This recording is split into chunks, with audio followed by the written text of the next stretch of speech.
Mr. Johnson's French, a perfect fit for the entertainment. As I passed by Evelyn, she whispered it just loud enough for us to hear, a smug look on her face.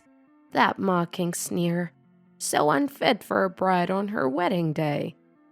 The speech I prepared for Scott's surprise was actually a trap set by Evelyn to humiliate us, my husband and me. Evelyn had always looked down on us for being dropouts, hurling insults at every opportunity. With her Harvard degree, she often belittled us with her favorite phrase, just dropouts. Her insistence that we participate in the wedding if we wanted to attend was probably a scheme to make us the laughingstock in front of her family. Dropouts giving a speech in French? Impossible, she must have thought. Evelyn probably expected a pitiful, broken French-speaking old man trying to show off. We'll be fine. Don't worry about us. Just look forward to it. We reassured Scott, who looked anxious, determined to put Evelyn's arrogance in check. I grasped the microphone firmly. I'm Violet, turning 70 this year. Though we faced some hardships in our youth, we now live an ordinary life as a regular family. We've always cherished Scott, our eldest son, sparing him the struggles we endured. Our efforts paid off when he met a woman and decided to marry. Sadly, this wedding made us face hardships once again. The first time we met Evelyn, our future daughter-in-law, was when they visited us for a family meeting. Initially, Evelyn seemed modest and gentle, so we were happy that such a wonderful person would become Scott's wife. We were thinking of just submitting the marriage papers and skipping the ceremony. What a waste! Let's celebrate it properly. Yeah, we can contribute financially, so have a nice ceremony. Our discussion about the wedding was cordial throughout. It changed when Taylor, my husband, started talking about Scott's past. We're glad he was born smart, unlike us. He even went to a national university. Evelyn, didn't Taylor graduate from a public university? No, we didn't go to high school. What? So, are you both dropouts? Evelyn asked, looking surprised. We had to help with the family business instead of going to school. Though not something to be proud of, we just smiled wryly at her reaction. We had always wished to study like everyone else, but we were proud of our family and didn't resent our circumstances. It's quite shocking to hear dropouts, isn't it? Yes, it's a relief Scott didn't inherit the lack of intelligence. What do you mean? Having dropouts as in-laws, it's making us silk purrs out of a sow's ear, she said with a smile. The room went silent in an instant. While it wasn't something to brag about, her blatant disrespect made Taylor and me exchange looks of disbelief. We were shocked by her cruel words, but she seemed unbothered, even asking playfully, "Oh, was that too difficult for dropouts?" Her carefree smile left us speechless. We swallowed our words, choosing to believe she meant no harm. However, Evelyn's behavior was nothing but malicious, looking down on us as pitiable, uneducated in-laws. It must have been because of the word dropout that they thought we were pathetic in-laws with no education. Ever since then, she started hurling insults at us every opportunity, with an attitude you'd never imagine from the first impression. You two got married quite young, didn't you? Was that because there was nothing else to do? That's not true. We really got to know each other and then decided to marry. A time when free love was possible, huh? But still, ending up marrying a dropout, it means you could only find someone on the same level, right? Evelyn, while smiling and lifting the corners of her mouth, had malice in every word she uttered. Despite the terrible things she said, neither Taylor nor I could get through to her. She wouldn't listen, always retorting with, "What do you know? You didn't even finish school." In front of Scott, she seemed to wear a mask, but when he wasn't around, she'd come over and say whatever she pleased. Indeed, Evelyn is a brilliant Harvard graduate, but her arrogance was a stark reminder that education and character don't necessarily go hand in hand. Even as the wedding preparations progressed, Evelyn's attitude only worsened. When she came over, she'd look at the meal I prepared and say mockingly, "A dropout can cook, huh?" Another time she said, "Living in such a nice house as a dropout. I guess it's because of Scott, huh?" She even said something like he was indebted to Scott. "Don't be rude to Dad, Evelyn. This house was bought with Dad's earning." "Scott is so kind. He must have helped a lot, right?" Scott tried to correct her, but she just looked at us smugly, saying, "I didn't mean any harm." Her disdainful gaze seemed filled with malice, and she acted as if my speaking up was simply me being a nuisance. "There's no way a dropout could earn enough to build a house. That's what my friends say too." To top it off, Evelyn spread baseless rumors about us relying on Scott's income and living a lavish life, which was disheartening. "Don't think just because I married Scott that I'll take care of you. I'm part of his family, not a burden like you." That's a relief. We wouldn't want someone who can speak so cruelly to take care of us. No use pretending, you know. Oh, and don't bother us anymore, thinking you're still connected to Scott.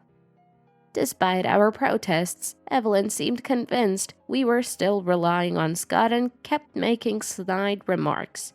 Frustrated, I could only sigh. In the midst of all this, Evelyn made an unexpected request. She wanted us to give a speech at the wedding as a sort of a performance. "You've contributed to the wedding costs, so I'll let you attend. In return, can I ask a favor? And it's a surprise for Scott, so keep it a secret." Such short notice is troublesome. "I'm sorry for the oversight, but it's already scheduled, so we can't change it." A speech, huh? Well, I guess that's okay. Despite my misgivings about her intentions, I resignedly agreed. We consented to her request for a 10-minute speech, though we suspected something. Surely she wouldn't harass us during a speech, but as soon as I agreed, Evelyn narrowed her eyes, smiled wickedly, and said, "Great! Then please give your speech in French tomorrow." "French? Why on earth?" Surprised, I asked her, and she looked down at me triumphantly. Her expression confirmed that Evelyn held nothing but malice towards us. "Like me, my friends are all Harvard elites. I don't want to be looked down upon because my in-laws are dropouts." "But just because they're elites doesn't mean it has to be in French, right? What about the other guests?" "Ah, right. French must be too much for a pair of dropouts like you. Making excuses? How embarrassing." Evelyn, with her continuous sarcasm, forced us into a corner and left after saying, "If you're attending, you'd better keep your promise." I glanced at Taylor with a troubled look, but he just shook his head silently. As I was pondering what to do, Scott called. "Mom, are you okay? Everything all right?" "Yes, I'm fine. Why do you ask?" "I heard from Evelyn that you guys were going to liven up the wedding, so I thought maybe she went to bother you again." Scott sounded apologetic. It seemed he called because he was worried about us due to Evelyn's excessive behavior. "I wonder if choosing Evelyn as a partner was a mistake. I never thought someone could change so much just because of their education." Scott muttered this quietly, sounding defeated. I couldn't let our proud son, who never discriminated based on education and grew up kind, worry anymore. Taylor and I exchanged glances and nodded. "We're fine, don't worry about us. We're looking forward to the wedding." After reassuring Scott, we started preparing our speech. Determined to give Evelyn a taste of her own medicine, we headed to the wedding venue the next day. The wedding day itself seemed to go smoothly, except for Evelyn's friends who sneered at us from their seats. Even in the hallway, someone deliberately bumped into me without apologizing, likely influenced by something Evelyn said. I'm sure Evelyn was asking something about us, as she didn't even apologize and looked at us with a mocking smile on her face as she left. "You okay, Violet?" "Yes, I'm fine." I could guess what they'd been told, but it was shocking that people could behave so rudely to someone they just met. Their character itself was questionable. If I had a silk purse out of a sow's ear, they must be birds of a feather. Sighing, I composed myself. I didn't retort to them, waiting for the right moment to strike back. Now, let's have a surprise speech from the groom's parents. The announcer's cheerful voice prompted us to look up. Scott looked at us in surprise. Beside him, Evelyn, looking very unbride-like, sneered at us. A speech in French by dropout elders, perfect for entertainment. As we passed Evelyn, she whispered this so only we could hear, smirking triumphantly. I wanted to slap that smug look off her face, but held back and took the microphone from the announcer. I took a deep breath before beginning my speech. First, let me tell you a bit about us.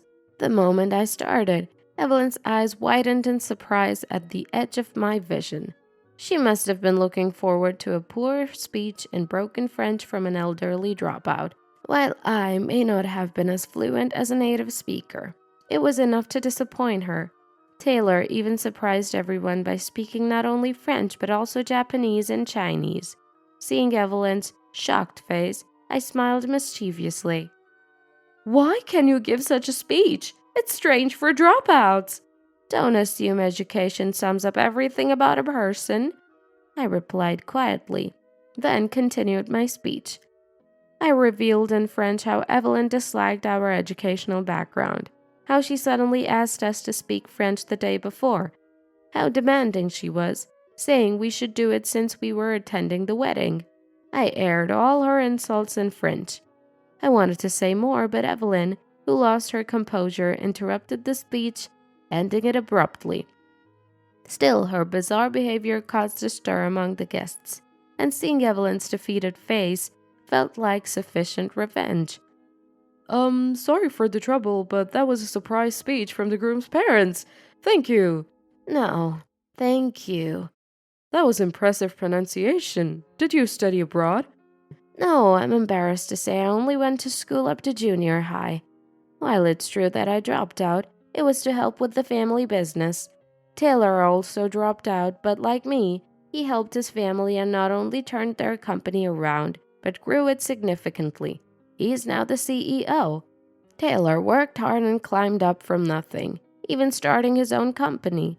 He had the talent to acquire necessary knowledge through self-study, so not being able to attend school was a minor issue for him. Taylor and I met through work. Realizing we had similar backgrounds, he helped with my family's business, a great benefactor. I really appreciate you helping my family. I don't know how to thank you enough. If you want to thank me, work with me. Having someone who shares the same struggles is reassuring. So I married Taylor and worked in his company until I retired. Since his company also did international business, Taylor and I could speak French fluently. I turned to Evelyn with a smile and said, "The one who asked us to give a speech in French at this wonderful place was the bride.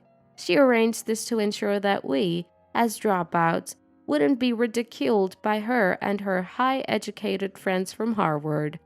Evelyn, who had requested the speech in French, seemed unable to understand it well and looked troubled. She probably didn't understand the content of our earlier speech.